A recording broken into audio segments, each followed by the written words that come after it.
What's up, guys and gals? Welcome back to the Nerd Castle. My name is Splattercat. Today, we are checking out version 41 of Project Zomboid. This game in the newest build is an animation build. They've actually redone the way that all of the characters interact with each other. So the way that you interact with zombies, the way that you move around the game, and frankly, the game does feel a lot better, if somewhat less maneuverable now than it did in previous iterations, simply due to the fact that, like, the game feels higher and better designed qualitatively right now. Like, for example, if you're sprinting and you run into a zombie, you can actually see the momentum being transferred to the zombie as they kind of stumble backwards and stuff like that. And so anyways, they've redone all the animations for this game. Every single one. This is basically a personalization update to really bring life to the characters and to the zombies. There are some new features that have been added to the game as well. I will say that with this build, the game is harder than it's ever been before. And I think that's a breath of fresh air, actually. I think that's what Zomboid needed. I'm a person that's put a lot of hours into this game. I can basically play it endlessly on previous builds without ever dying or getting bit or anything else. Almost second nature. It's pretty simple, actually. But that simplicity and that ease kind of leads to the game becoming boring after you've been playing it for a couple of weeks. And so actually, I think the difficulty curve being shifted sharply upwards gives the game a more roguelike bent, almost like a Cataclysm DDA feeling. And I think that's overall a really, really good thing. So let's go ahead and check the game out. We've got a couple of options here that we can pick from. We've got Apocalypse, we've got Builder, we've got Custom Sandbox, Survivor. If you do Custom, that basically allows you to set up a game the way that you used to in previous builds, whereas these right here are kind of the difficulty settings. So we've got Apocalypse, we've got Survivor, and then we've got Builder. And so Builder is really kind of like the mode you go into if you just want to play the game and explore and find your way around. Survivor is going to be the standard difficulty, and Apocalypse is pretty gnarly. Apocalypse is pretty gnarly. I've played both Survivor and Apocalypse, and the challenge has been shifted upwards sharply in both. But Apocalypse is bad. Like, it's going to be really hard to survive even a couple days in Apocalypse, just due to the zombie density. And Survivor's no slouch either. So let's dive into Survivor. And then we're going to do the old map of Muldraw, because I just like Muldraw. And frankly, in our last couple series, we have not done Muldraw. I think we did Riverside and we did West Point the last two times. And so let's go back to our old haunts. There we go. So this is the map that we played in my original series that first got my channel off the ground. We've also got a job that we can choose for our characters. We start with 8 points. These jobs all cost different amounts of points. You can be like a veteran, for example. That'll make you really good at aiming, really good at fitness, really good at reloading, really good at strength.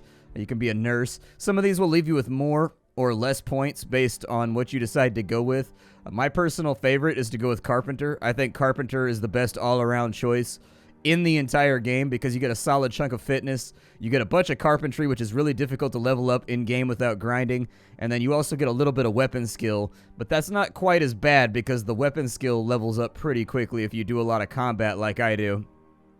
We can also pick a perk because we got 2 points left. So we can go through the list. We can also get extra points by taking negatives. I have not... So, like, Slow Reader is a decent one. Like, some of these are actually really going to affect the trajectory of your play. And so, like, some of these will give you a lot of points, but they will cost you in the long term. So, for example, like, Obese is a really, really good choice. You might be saying, like, well, why is Obese a good choice? Well, Obese is a good choice because it's reversible, from my understanding. You get 10 points for free, which basically allows you to do whatever you want to do when it comes to building your character with the point list. And if you play your character right and you kind of keep him hungry and you keep him, like, running around and basically doing a lot of physical activity, eventually he will no longer be obese, which means that you just get those free points. We're not going to do that for right now because that's kind of a specialized playthrough, and this is really just to reacclimate you with the game now that they've released the animation update.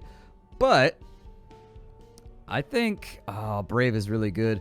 Let's go with Outdoorsman. That means that we're not going to be affected by rain and weather very much. Which can actually be a big problem as you get further into the game. You're going to run out of meds and you're going to run out of things you can take if you get a cold or you get a flu. And, like, Outdoorsman kind of negates that. So let's start out. We've got a character. We've got Michelle Rogers. No, it's time for the Collins family to make another run on the apocalypse. We're going to make him named Cornnut Collins. Yet another cousin of the Collins clan. So there we go. Cornnut Collins is ready. We're about to go out here and kill some zombies. And so we can actually test out the new animations right here if you wanted to see. They are much more fluid. and much better to look at. We want to have chest hair, obviously. I always go with the crew cut and then like a full beard. And honestly, the hair color is already where I want it. I don't really want the baseball cap. They've also added an armor system into this build. So your gear and your weapons and also like your clothing will increase your resistance to bites depending on what they're made out of and how thick they are. So like a parka, you know, is going to be very, very thick. It's going to make it hard for you to get bitten. These are the end times. We can skip the intro because we've played a lot of Zomboid and I think you guys have probably seen it already. Oh, never mind. It's loading right now. It just needs a minute. The post-apocalyptic survival hellscape is not ready for the descendants of another Collins. All right, so Cornut Collins out here in these streets. Let's have a look around, see if we can pick up anything good in the beginning. We've got socks. We got a V-neck sweater vest. That's a thing. I didn't even know that that exists. Why would you wear that? A V-neck sweater vest. That's just, I don't know what wardrobe that goes with. We do have some food around. It's good. We got some baking pans. We got a can opener. We've got some corn, some lettuce, some tofu. Killer tofu. Okay. I feel like we need a weapon. I would very much like for the game to give me some kind of thing to fight back with. Where is this? Is that like a little side garage attachment? I don't know what that is. Let's go outside and have a look around. It looks kind of clear. So that door is locked. We're actually going to have to bust that one down. It looks somewhat clear. We may have gotten lucky. Maybe. Well, there's a couple down there. We need to start. So what I like to do now that I've played Build 41 and I've fiddled around with it, the difficulty is much higher in Build 41. What I like to do is I actually like to not explore at the beginning. And instead, what I do is I just kind of clear out the neighborhood. I find that that's the best way to start. Is that if you just start running around willy-nilly looting, you're going to get yourself into trouble in a way that you didn't in previous builds. In the previous builds, you could be very gung-ho and action-packed about the way that you approach the neighborhood. But as you can see, the zombie density has been increased, like, considerably in this build. And so, like, you're going to want to kind of walk around and create a safe space that you can operate inside of and just kind of eliminate all the threats. Now, we don't have a weapon or anything like that. That is going to be a big negative. I would like for you to fall down, please. And then stomping on their heads is how you kill them in this game. There you go. So make sure if you're trying to kill the zombies that you're orienting somewhere near their head. They'll go down a lot easier. I think we're attracting attention. Maybe. There's another one down. This guy had a pistol. I'll take that. I don't know why this dude was running around with a pistol. I mean, it's the post-apocalypse, so I guess it makes sense. In retrospect, I probably shouldn't have uttered that sentence, but what I really need to do is I need to pull these guys down here so we can get into this house. So you right there, can I get you to come over here? There you are. Yep, come over here. Nice, delicious human. Come and get me. I'm right over here. Are you going to survive this? No. No. There we go. And then on top of the head, and then we stomp. Perfect. The zombies do die a lot faster, so even though the zombies are tougher and there's more of them and they're more dangerous, one thing you can take solace in this build is that the zombies actually do die a lot easier, like way easier. They're actually kind of squishy. I think I'm stomping on the stomach, not the head. There we go. Got the head that time.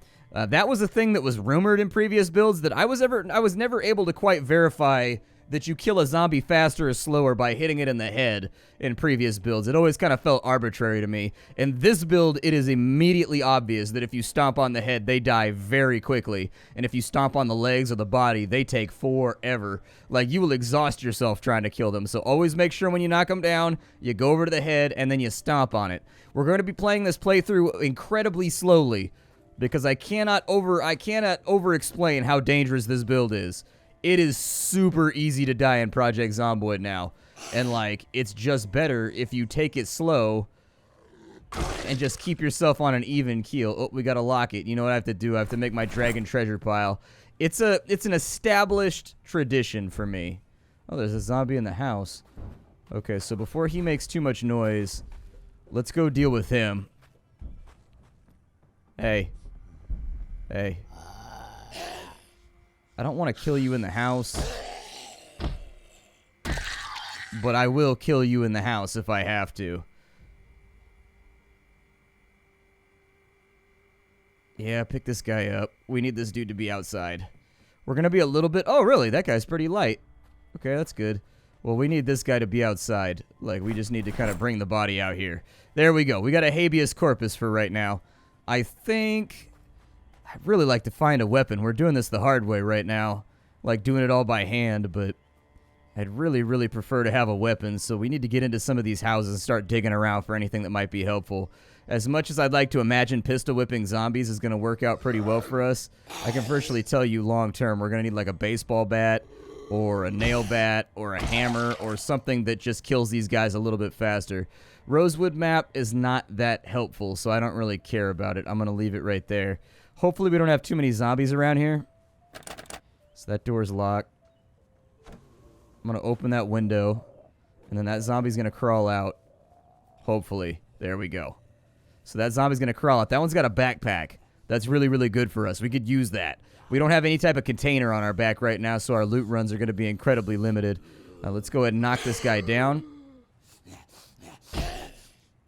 Yep. Stay on your back there, bud. I am going to take that right there, and we've got ourselves a backpack now. So now we can equip it on our back, and as you can see, it gets added to the character as part of like the animation update and stuff like that. They've animated all the items in the game from duffel bags to backpacks to purses, stuff like that. They've added that all in so that the game is a bit more immersive and ready for you to kind of play it and feel welcome. We'll go ahead and close that on down. The character also has momentum now, so for example, you can't like stop on a dime anymore and turn around instantaneously. As you can see, he's actually got to like shuffle step in order to rearrange himself, and I can show you how that works with sprinting when we get back to the house, but I don't want to make noise for right now. Running is very, very loud in this current build, and zombies will hear it from like 1,000 miles away. We already have a can opener. I'm going to loot all this food. And the freezer, there's nothing in there. We've got a cooking pot. I'm going to take that. We've got a kettle. I'm going to take that for tea, because obviously we may have friends over, and those friends may enjoy themselves a cuppa. We've got crayons over here. We've got a V-neck sweater and a yo-yo. Don't think any of that counts as a weapon. Unless you're like really, really creative with the yo-yo. I don't know if we can get enough momentum to do anything more than give a nice nod on the head. Got some headphones over here. I don't really know what we would use those for, but this shanty, unfortunately, does not have any loot, so we've got to leave. Fall down, please. Yep. Don't get back up. You are unwelcome to get back up. Stay on the ground. All right. So, menu, why are you staying open right now? There we go. I need you to flip down. I think I accidentally clicked on the button that makes the menu lock. We've got a car over here. I would very much like to acquire a car. The door is locked. That means the key is around here somewhere. Usually on one of these zombies. Sometimes laying around like on the ground in the middle of the woods. You never know. That zombie has scissors stuck in her back, I think. Oh yeah, our clothes get bloodier now as we fight too, in case you were wondering. We get blood on us and we have to wash that off for hygiene's sake. This zombie, yeah, had scissors buried in his back. Kind of a cool thing. Got a long sling, got a denim shirt. How's the denim shirt's armor? I was going to say the denim shirt's probably got pretty good armor. I'm going to take that. We'll throw that inside of there. Like, denim strikes me as being a definite material that would probably be okay in a zombie apocalypse, especially if you pad it well. Got anybody in here? Hey, window's open. All right, let's go on through. Got anything good? A kettle, a roasting pan, a can of tuna. Okay, we've got milk. We've got zucchini. All right. What do we have in the fridge? A mutton chop. We'll have to cook that, unfortunately. But if we can cook it, that'll make a pretty good meal. I'm not a big mutton guy, personally. I've never been a big sheep guy. But some people seem to very much like it. And you know what? If they enjoy it, more power to them. We'll go ahead and open this on up. And somebody's knocking on our chamber door. Oh, the zombie's trying to get into that house right there. It looks like we lucked out, man. My last map that I played this on was like zombies everywhere. Like, there were a lot of zombies when I was testing out Build 41.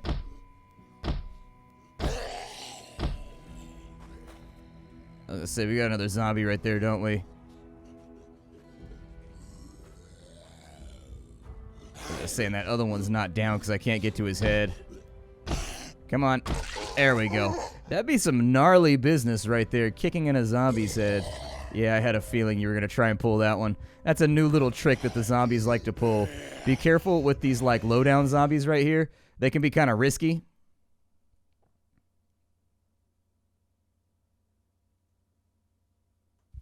So be careful with these zombies over here that are, like, laying on the ground. They can be kind of, like...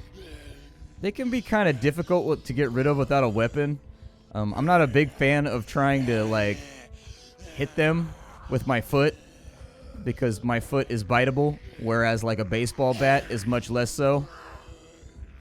Come on, fall down. I'll drag you back over this way, but please fall down. There we go. I need you to just be dead. Thank you. Perfect. That's exactly what I was asking for. I just need you to be dead. Let's go ahead and get inside this house. The crawler shouldn't be able to get in unless he like picks himself up. I think we broke his legs when we were kicking him. I think that's a thing that exists now, is you can actually break the zombie's legs if you stomp on any part that isn't like their head. I'm pretty sure that's what happened right there. And that's actually another immersive little detail that I think makes the game better. We don't have anything in this closet over here. Yeah, we could wear a knee-length dress, I guess, if we were feeling extra purdy. But sometimes I'm not feeling extra purdy. And we do need something to, like... I'm actually kind of shocked by the lack of loot that we're getting right now. I can't go out through that window or I might cut myself. I'm going to open the door and let him in. This might be a horrible mistake, but I think I can run past him. Yeah, there we go. So we'll just kind of run past him and then, like, you know, be like, hey, close the door. There we go. You live here now. Have fun inside your little zombie terrarium. Now let's continue up the block and see what we've got around. I don't think I've hit this area. Yeah, you see how far they... See?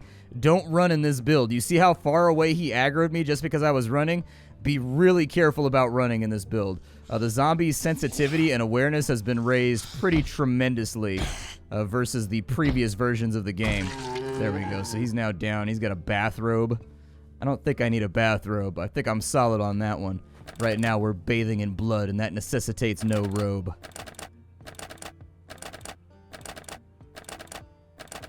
Come on. There you go. That's what I'm talking about. Get that thing open. If you notice, he stepped on the table right there as he went across, too. The animation update has all kinds of like little things added to it that you notice like that if you've been playing the game for a long time. Little things that just slightly build immersion. So like if there's a table in front of a window, he like steps onto the table and then off of it to go over it, basically. It's just little things. And like if you've played a lot of Project Zomboid, they jump out at you. We got a frozen burger right there. I'll take that. A burger, as Face would say. Burger.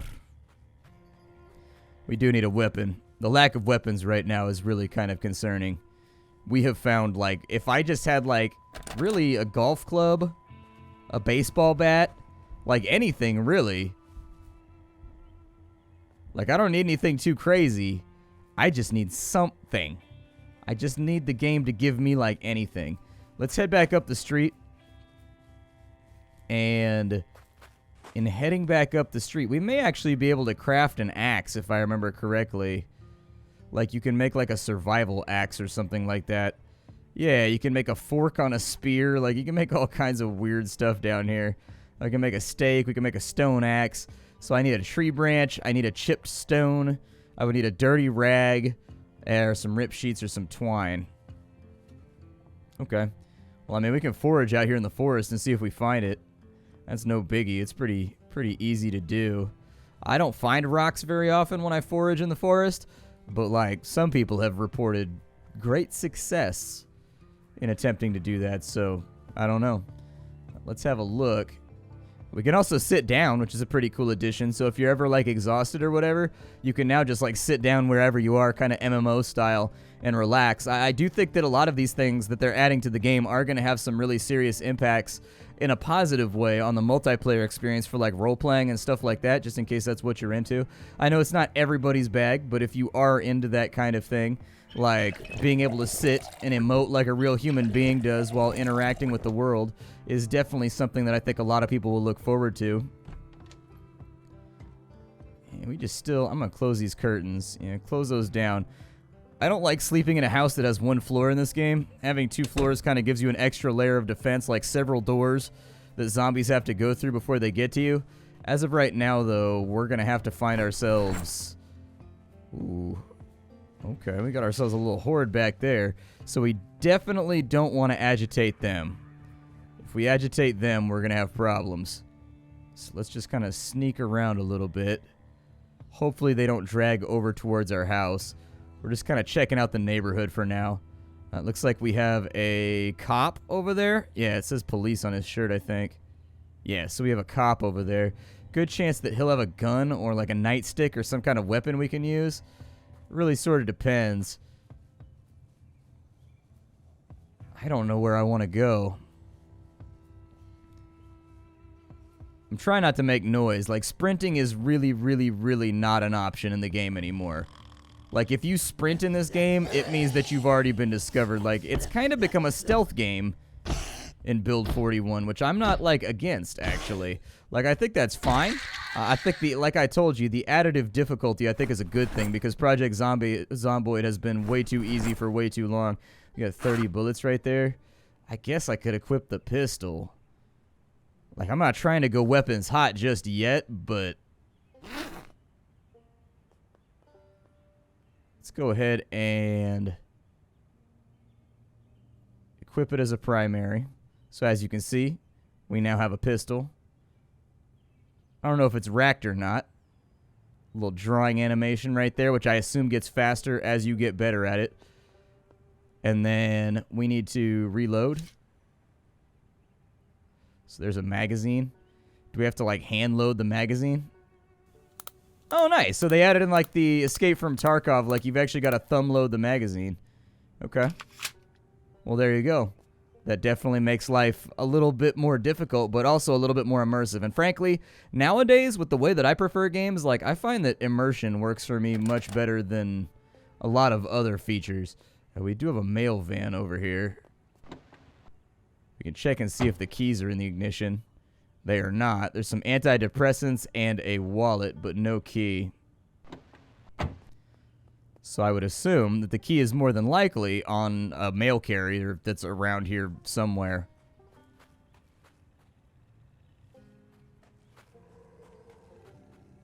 What's going on over here?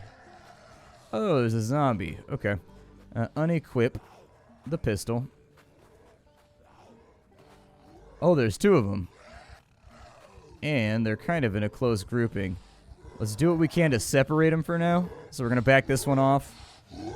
And then as soon as we've got room on him, we're going to move up on him right here. No, you need to get back on the ground. There we go. And so now we can handle number 2. There's kind of a process. Oh, a 45. Oh, really? A 1911. Wow, we're getting quite the little gun collection over here. Okay. Like, I mean, things to collect in the apocalypse. Probably a gun collection would be a good one. And my shoes are all bloody right now. I haven't, like, long-term seen what having bloody clothing does. Haven't quite figured that one out yet. You can wash and, like, dry clean your clothes, essentially. Or wet clean your clothes if you want. I haven't seen what effect that has. I assume it has some level of effect on, like, sanitation. Like, you probably shouldn't eat food while wearing super bloody clothes or something like that, but it's one of those things that I personally haven't fiddled around with, so I don't know exactly what it does. Yeah, dude, let's eat this entire brick of Kraft cheese, because that's what a normal, well-adjusted, good-dieted human being does. Exactly. Just an entire block of Velveeta. A hand scythe. That's workable. It's a bladed weapon, so it doesn't make use of a lot of our skills, which are mostly in blunt, but this house might do fine, actually. I kind of like this house better than the other one. We could grab all the food from the other house and bring it here, and this could be kind of our operating base, I guess.